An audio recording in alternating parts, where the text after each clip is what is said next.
MD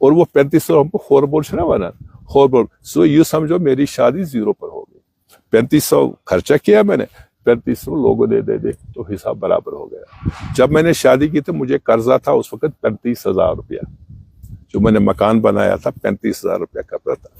جب مجھے مل گیا تو مجھے 3 جگہ جانا ہے, یا مجھے جانا ہے ایران جانا ہے, یا چندی گڑھ جانا ہے, یا کشمیر جانا. تو میرا جو کشمیر میں ایک گائیڈ ہونا تھا میرے کو, اس کا نام تھا کنل لال چودھری, ڈاکٹر کنل لال چودھری. میں ڈاکٹر کنل لال چودھری کے پاس گیا. میں نے کہا ڈاکٹر صاحب اس طرح ہے کہ میں ایم ڈی کو سلیکٹ ہوا, آپ میرے گائیڈ ہیں, تو مجھے چندی گڑھ میں سلیکٹ ہوا, میں کیا کروں؟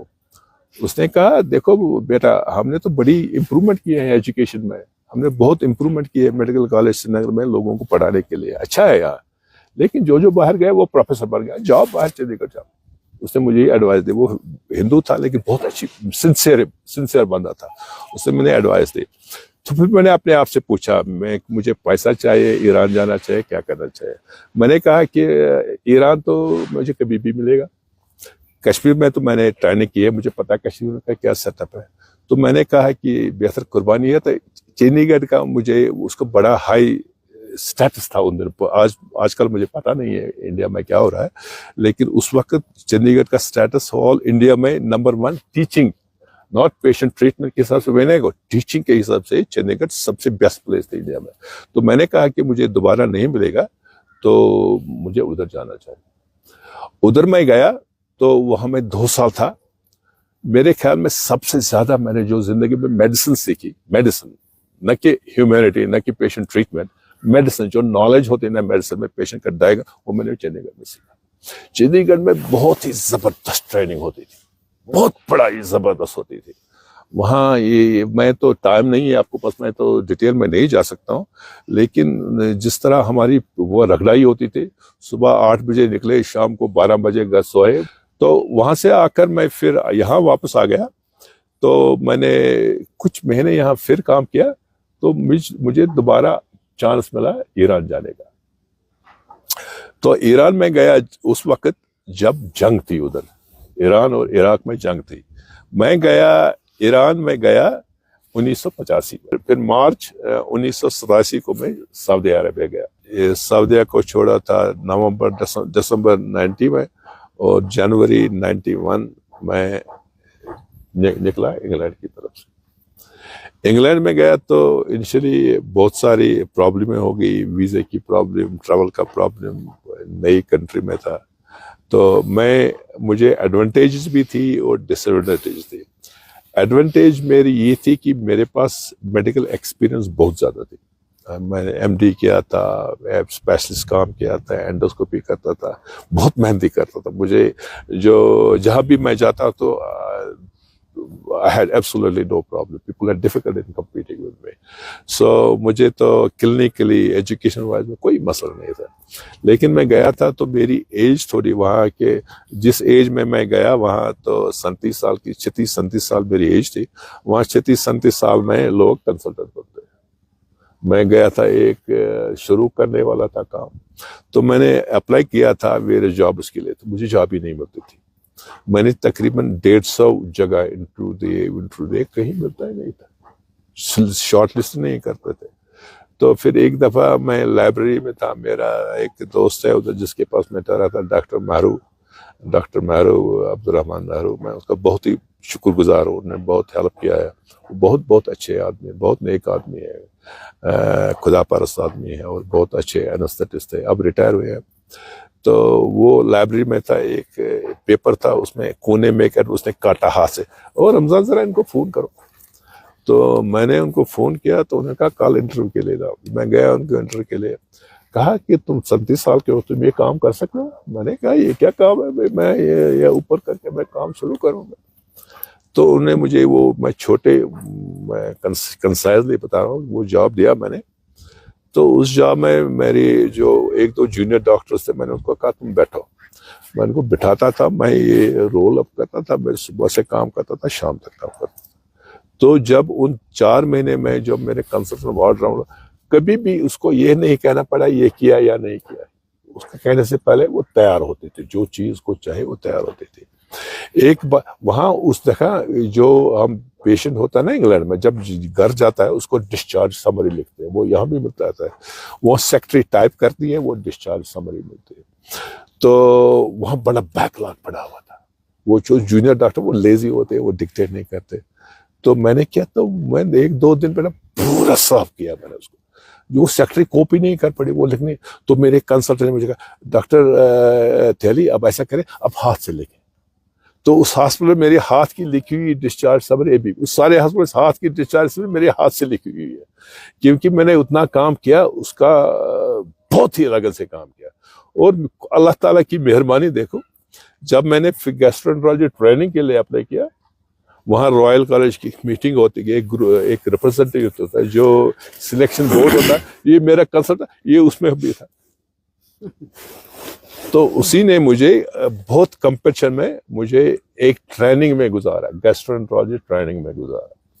تو میں ایک پراپر گیسٹرونٹرالوجی ٹریننگ میں ایک سپر اسپیشلسٹ ہاسپٹل میں گیا، وہاں لیور ٹرانسپلانٹ ہوتا تھا، کڈنی بہت ہی ایڈوانسڈ ہاسپٹل. تو میں نے 2 ہاسپٹل میں کام کیا، 4 سال ادھر میں نے کام کیا تقریباً. تو 4 سال میں نے جو مجھے کیمیا تھی گیسٹرونٹرالوجی میں وہ پوری کی میں نے.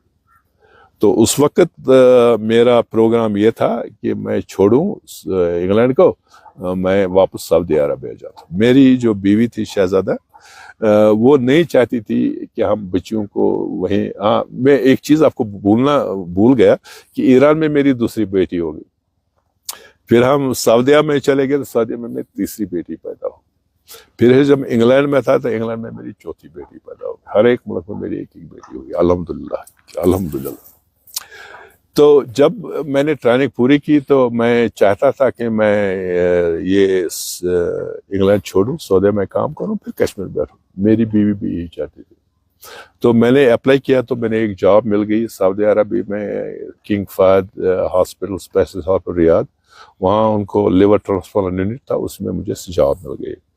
جب انہوں نے مجھے ویزا بھیجا تو میرے ویزا آیا، میری بیوی بچوں کا نہیں آیا.